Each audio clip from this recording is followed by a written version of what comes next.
Lalu ada yang ketiga, hak dan kewajiban itu kepada diri kita sendiri. Jadi kepada diri kita sendiri ini ada juga hak dan kewajiban kita juga sendiri. Hak kita apa untuk diri kita? Berbadan sehat, ya, merasa senang, itu hak kita. Tapi kewajiban kita apa? Untuk berbadan sehat, aja buah makanan yang naik kolesterol badan ibu. Awak nio badan sehat, tapi makanan awak kontrol. Itu nak melaksanakan kewajiban awak itu. Hak sewa dia. Maupun rohani, awak nio hati awak tenang, awak nio bangan awak senang, tapi tidak kita laksanakan kewajiban rohani kita. Sabbih isma rabbikal a'la alladzi khalaqa fasawwa. A'udzubillahi minasyaitonir rajim. Bismillahirrahmanirrahim. Assalamualaikum warahmatullahi wabarakatuh. Alhamdulillahilladzi ahyana ba'da ma amatana wa ilaihi nusyur. Asyhadu an la ilaha illallah wahdahu la syarika lahu wa asyhadu anna Muhammadan abduhu wa rasuluhu la nabiyya ba'da, amma ba'du. Bapak-bapak, ibu-ibu, kaum muslimin, kaum muslimat yang dirahmati oleh Allah, tak bosan-bosannya mari kita selalu mengucapkan puji dan syukur kita kepada Allah, yang mana Allah telah melimpahkan rahmat dan karunia-Nya kepada kita semua, sehingga kita masih diperkenankan oleh Allah untuk menjemput ridhonya Allah. Salawat beriringkan salam, mudah-mudahan masih tercurahnya keselamatan untuk baginda kita, yakni Nabi besar kita Muhammad sallallahu alaihi wasallam, yang mana yang telah berjuang dengan para sahabatnya, dengan para keluarganya untuk mengeluarkan kita dari alam jahiliyah ke alam Islamiyah. Bapak-bapak, ibu, kaum muslimin, kaum muslimat yang dirahmati oleh Allah, ketika kita berbicara tentang hak dan kewajiban, ketika kita berbicara tentang hak dan kewajiban, pernahkah kita berpikir kenapa dalam dua kata tersebut awalnya ini adalah hak, lalu kata keduanya adalah kewajiban? Kenapa kita sering mengatakan hak dan kewajiban, tetapi kenapa kita tidak pernah mengatakan kewajiban dan hak? Padahal secara harfiahnya, ketika kita berbicara hak, berarti itu adalah sesuatu yang harus kita dapatkan atau sesuatu yang kita dapatkan. Tetapi kalau kita berbicara tentang kewajiban, adalah sesuatu yang harus kita kerjakan. Secara akal sehat dan logikanya, kalau kita ingin mendapatkan sesuatu, tentu kita harus mengerjakan syarat dan kewajiban. Tetapi kalau dalam kata-kata sehari-hari, kenapa didulukan hak dan kewajiban? Kenapa tidak dikatakan kewajiban dan hak? Ini hanya sepele, tapi dampaknya besar. Kata hak dan kewajiban itu sebenarnya, kenapa hak dulu? Berarti tandanya kita sudah diberikan hak kita, baru kita laksanakan kewajiban kita. Ini sebenarnya tingkatan hak dan kewajiban ini ada.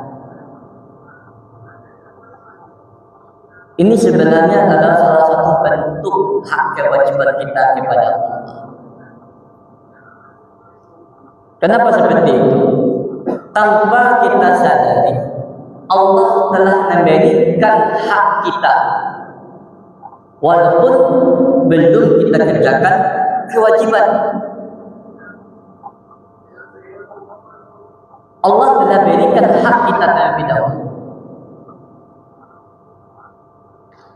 Makanya ada kata hak dan kewajiban.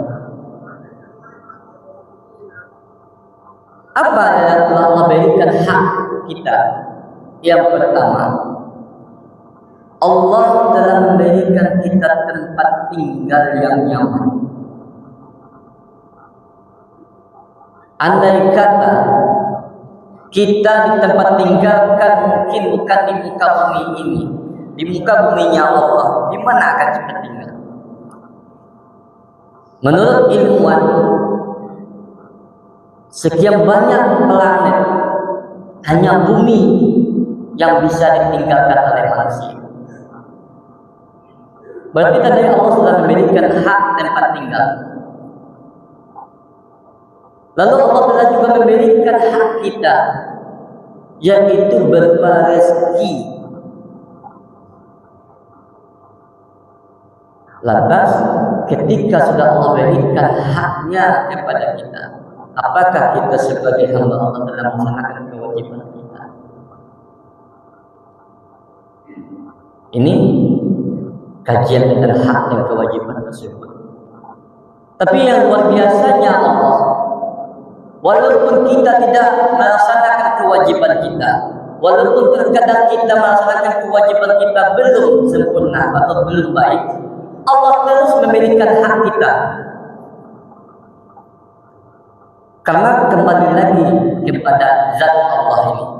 Allah inilah yang Maha Pengasih dan lagi Maha Penyayang. Lalu ada juga, kita pernah juga mengatakan, Ustaz, saya juga sudah sholat, kewajiban saya sudah laksanakan kepada Allah, sholat saya sudah, puasa saya sudah, zakat saya sudah, dan ibadah-ibadah sunnah pun saya lakukan. Kenapa hak saya kadang masih kurang? Jawabannya adalah ada hak dan kewajiban kita sesama manusia. Hak dan kewajiban kita sesama manusia ini harus kita kerjakan juga. Jadi hak kewajiban kita itu bukan hanya kepada Allah saja, sesama manusia pun harus kita kerjakan. Seperti apa hak sesama kita saja? Sesama manusia, ketenangan, tinggal di rumah, ya. Lalu kalau itu baranjo bapak dan ibu, ini sedikit penyampaian kajian sedikit tentang belanja, tentang hak dan kewajiban. Dan ini juga sebagai dilema. Dilema seperti apa? Awak kadang balanjo kakadai atau paikal makan, dulu besok makan atau bayian. Kadang makan dulu. Padahal kalau di restoran atau di tempat-tempat makan cepat saji, pitih. Kadang wadah biasa makan dulu baru bayian, apa ini kata pitih dulu, lagi cewa untuk menariyo. Padahal secara hak dan kewajiban, ketika kita memakan makanan kalau kita belum bayar, itu haram sebenarnya. Karena itu bukan hak kita.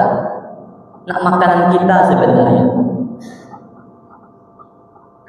Kalau nggak bayar baru punya uang, kan berutang lah berarti. Tetapi ini ada di atas. Tetapi jika sudah diizinkan oleh yang punya makanan, sudah diizinkan oleh yang punya barang, baru jatuhnya halal dan diizinkan. Coba cari lihat. Kadang makan di tempat cepat saji kan itu. Bayangkan cepat saji itu bukan rata-rata bukan orang non-muslim itu yang punya. Tapi sistemnya sistem Islami yang boleh berbadan. Kan orang non-muslim itu kadang dia mempelajari. Kadang makan nasadar wadah, lalu warawa makan. Jadi kalau balaju bisa kepada ibu, tanya bayar gini atau beko. Kalau kecil beko salah alah, tanya dulu kepada ibu. Karena itu hak dan kewajiban. Jangan awak hak sewa tuntut kewajiban awak tuntut.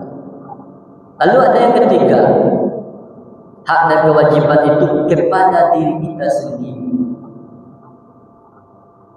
Jadi kepada diri kita sendiri ini ada juga hak dan kewajiban kita juga sendiri. Hak kita apa untuk diri kita? Berbadan sehat, ya, merasa senang, itu hak kita. Tapi kewajiban kita apa? Untuk berbadan sehat, aja berkuah makanan yang naik kolesterol badan ibu. Awak nio badan sehat, tapi makanan awak kontrol. Itu nak melaksanakan kewajiban awak itu. Hak sewa dia dia. Maupun rohani, awak nio hati awak tenang, awak nio bangan awak senang, tapi tidak kita laksanakan kewajiban rohani kita. Tidak sering membaca Al-Quran, tidak sering mendengar kajian-kajian Islam, tidak sering berzikir kepada Allah, ada tanam batin waktu. Makanya kalau kita coba kita ubah mindset diri kita lagi, jangan lagi hak dan kewajiban, tetapi adalah kewajiban dan hak. Aku lala biasa menengah hak dan kewajiban, yo hak minta dulu. Hak kau nanti dulu, kewajiban bikola belakang, akhirnya malih. Ini sebenarnya. Bahkan kata Allah dalam Quran surah Asy-Syu'ara ayat 183 Allah mengatakan, A'udzu billahi minasy syaithanir rajim. Bismillahirrahmanirrahim. Wala tabkhasun nas ashya'ahum wala ta'thaw fil ardi mufsidin. Dan janganlah kamu merugikan manusia dengan mengurangi hak-haknya, dan janganlah membuat kerusakan di muka bumi. Berarti kata Allah apa? Awak harus bagi hak orang lain. Berarti kewajiban kita ini, maksud kata jangan mengurangi hak-hak, berarti dahulukan hak orang lain, baru hak kita dapatkan. Berarti kewajiban dulu, baru hak. Ini maknanya, bukan hak dulu. Jangan terbalik. Apapun sekarang ini, jangan kita tuntut kita mendapatkan hak, tapi kita tuntut kewajiban kita. Bagaimana kita kewajiban kepada Allah? Kalau kepada Allah, okay, Allah masih maha penyayang. Nak kalau benar kewajiban Allah sayang kepada Allah. Tapi kepada sesama manusia dan diri kita sendiri, kewajiban yang kita kerjakan dulu, baru kita mendapatkan hak. Sesama tetangga, kepada anak, kepada siapapun, kewajiban kita kita kerjakan, barulah kita mendapatkan hak. Maupun kepada diri kita sendiri, jago makanan dulu, rajin-rajin kita berpuasa, rajin kita mengaji, baru kita mendapatkan ketenangan dalam diri kita sendiri. Mudah-mudahan mari kita coba bersama-sama belajar, termasuk diri saya sendiri. Mari kita sempurnakan kewajiban kita agar kita mendapatkan hak yang bersih. Jangan kita tuntut apa yang Allah berikan kepada kita, tapi tuntutlah diri kita apa yang telah kita berikan kepada orang lain tersebut. Jangan kita menganggap diri kita ini sempurna. Jangan kita merasa diri kita ini harus didahulukan terlebih dahulu. Tapi bagaimana kita memuliakan Allah dulu, baru orang akan memuliakan kita. Wabillahi taufiq wal hidayah. Assalamualaikum warahmatullahi wabarakatuh.